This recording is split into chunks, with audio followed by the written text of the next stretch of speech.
Alright, we got a 2015 Kia Soul. Has the 1.6 liter, but this issue would be the same with a 2.0. But I'm having a code with the IAT, so I'm going to go ahead and show you the code, and then I'll show you what I found out with this. And before we get started, if you like the content on the channel, please, I invite you to subscribe, hit that like button.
So other than the airbag, we just got one engine fault here.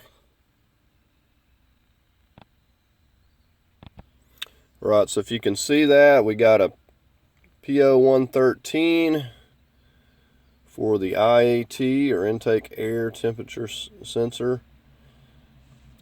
So in case you're wondering where that's located, I'm going to show you here. Alright, so we got the hood up. You're going to come right in this area right here in the center, kind of where the latch is, and we're going to look right straight down. So we come right down here.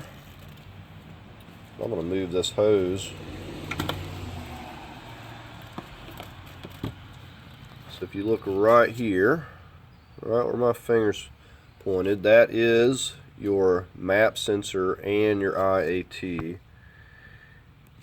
And it's going to have 4 wires. Now if you look right there, you can see that a couple wires got damaged, but the one in particular, the one that's giving us the code, is that green wire, and that's going to be our IAT, or air temperature wire. Okay, to remove this connector, you just use a little pick tool and you lift up on this tab right here, and should be able to just give it a little wiggle.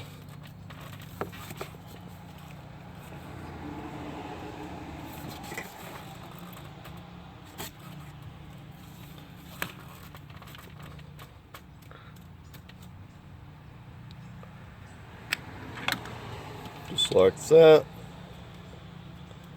You see it's got the 4 connectors. I'm going to see if I can give you a better view here, but you can see that that green wire is completely cut right there, and it's cut pretty close up here. Now what I'm going to attempt to do is to just reconnect this here. Don't know if it's going to work or not, but I have ordered another connector. Okay, so according to the diagram, the pink wire there is going to be the map sensor power. The blue is signal wire, and of course we know the green is the air temperature because it's the problem, and then the black is our ground right there. So in order to get to this, I'm going to have to get it up on ramps and come from underneath.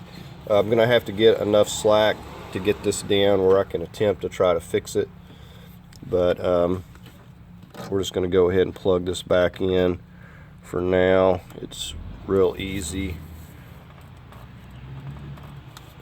You just make sure that that locks on there.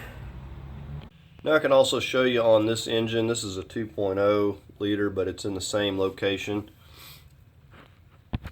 So if the sensor was your problem and not the connector, you know, you want to rule out your wires and stuff first. You just got a 10 millimeter to take out, and you can get to it even in the car. It's not real easy.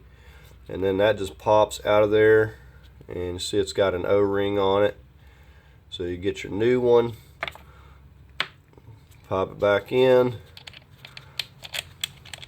snug it back down. So that's all there is to that, but that's where that's located, is right down here on the lower right corner of your intake. Okay, so we're just under here looking at the starter, and you can see we got a whole assortment of wires and stuff, and we just basically need to get everything unclipped so we can pull this down. There's going to be a lot of stuff probably that's connected here. Okay, so at this point I just have this connector going to the crank sensor, and I've got the map sensor, IAT sensor itself. Like I said, again, if you're having an issue with a map or the IAT, it's an integrated sensor, so they're both together there. So you would have, if you had a problem with that, you'd have to replace the whole sensor. So we've got another connector right here. Go ahead and get.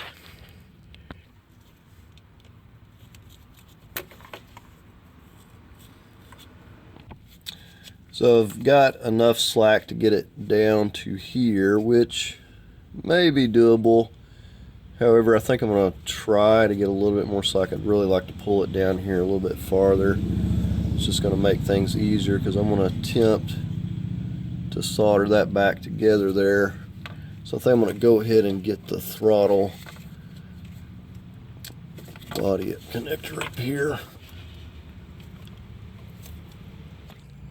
Right, I got the throttle connector undone there. You really have to use a pick tool on these.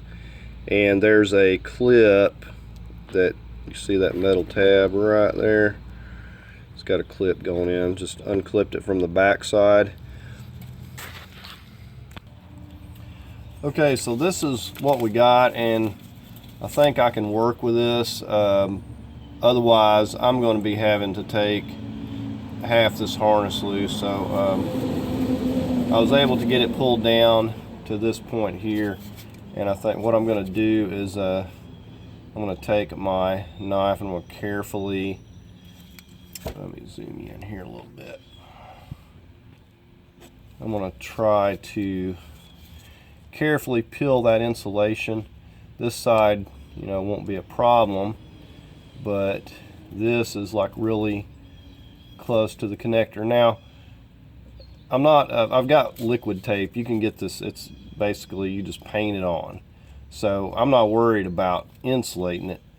The only thing I'm worried about is, do I have enough to get a hold of, and how difficult is this going to be to solder without melting and messing anything else up. So like I said, I'm going to attempt this, and if it works, I'm good with it.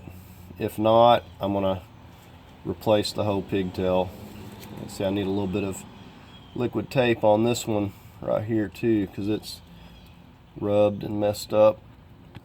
Okay, and this gives me a reason to try out my new Weller soldering gun, and this is a professional, the 260 200 watt, and of course we got us some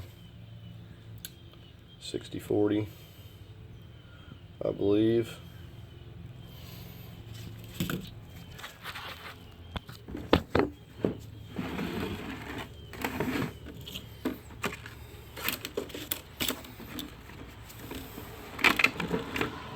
So this, I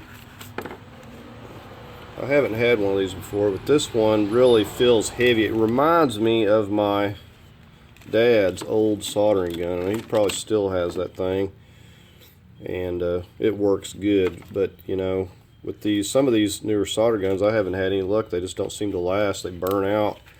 But hopefully this one is well made. I mean, it's definitely way heavier than any other solder guns that I've had. And we got a little bit of flux. Okay, so what I've done here is I've just kind of crammed those wires together, and I'm just basically hoping for the best here.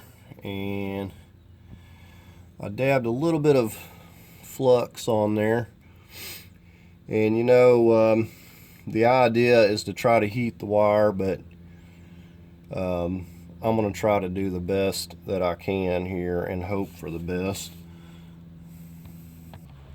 So the biggest problem is going to be getting in here and not making a mess.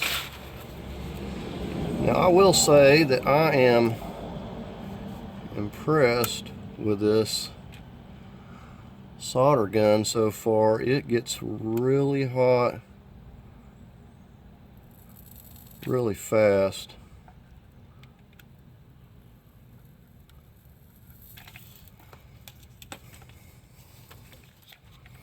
I don't think I got any on there. I'm trying not to melt everything here. Okay, so I was shaking worse than anything. Seems like I got some pretty good penetration there, and it seems to be about as good as I can probably expect. Now what I'm going to do is kind of take some liquid tape. Have to clean these up, and we'll dab that on there to have to clean this up with a little bit of alcohol first, and then we'll dab everything up and coat it, and then we can hook it back up and try it out. So I said I'm just taking some alcohol and cleaning all of the grease, and because that stuff will not stick. Just like paint or anything else is not going to stick if it's got grease. Alright, so this is what we're using. It's just a liquid tape. Now you do have to let this stuff dry a little bit. Just it comes with a little brush here. It's in here. And this stuff is really messy. You don't want to get a whole lot on the brush. Doesn't take a lot. I mean, it will goop.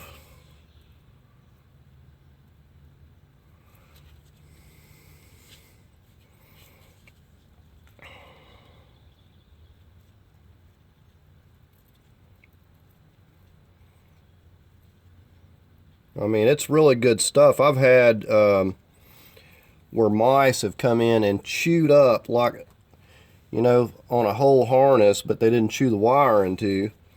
And I've just took this stuff and put it on there, problem solved. Now I feel like this one coat's going to be enough, but you know, you'll want to come back and look at it. If you see any wires, put a little bit more on there, because sometimes I'll just come back and I'll put like a second coat just to make sure, because you don't want any wires touching, and you know, then you're going to have shorts and all kinds of problems. So just take your time. But we're going to have to let this dry a little bit. I can't remember how long it takes. It may be like 20 minutes, but we'll find out. We want to make sure that it's dry before we go to moving it, because we're just going to be wiping it off and not doing any good. So, you know, like anybody knows with soldering, you want to make sure that you have, you know, a good leaded wire, and because it's going to have a lower melting point. So if you have the really cheap stuff, or it doesn't have the right amount, so this is 60 40 10, and I think this is like the recommended for most electrical, and like I said, it makes a big difference. So you want to get the right kind of wire and have you a little bit of flux. But so far I will say that I am impressed. This works really well, probably better than any soldering gun that I've had. I really haven't bought any. I don't think I've owned a Weller before. But this is probably the best gun that I've used since my dad's. And I said this is this liquid tape, very handy. But I'm really impressed with that. Heats up quick, does an excellent job. I mean, it's very, very fast. Like I said, this is, we'll see how, if it keeps performing like it's doing now, I will be very happy with it. But see, this is a, most of these are like 100 watt. This is a 260 watt. And I think it's like 200 watt on low or continuous. Alright, so this stuff only takes about 10 or 15 minutes. Now what I wound up doing is putting 2 light coats on there, because I felt like the first one was still a little iffy, so I just went ahead and put another coat on. I know people like their shrink tube, but arguably this stuff is just as good or better. So we're just going to go ahead and get these wires back in place.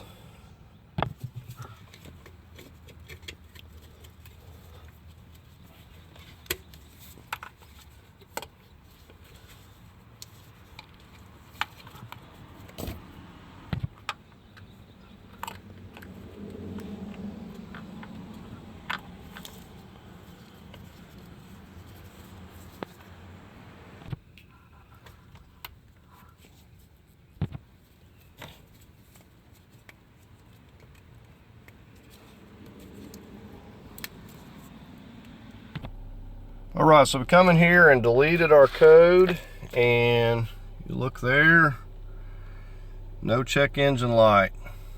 And I've cycled this on and off probably 5 or 6 times. So definitely a nice sight to see. As far as the way it was running, I really didn't notice anything. Seemed like it may have had a little bit of a loss of power, but it seemed to be running and cranking and everything fine. And if you look at here, no codes detected. Alright, so we're just taking it down the road here. It actually does feel like it has more power. A little bit more responsive than it was. So that air temperature sensor was definitely making some difference. And it did seem a little bit to have a little bit less power than what it normally would, even with the 4-cylinder. So yeah, driving good, and the check engine light's staying off.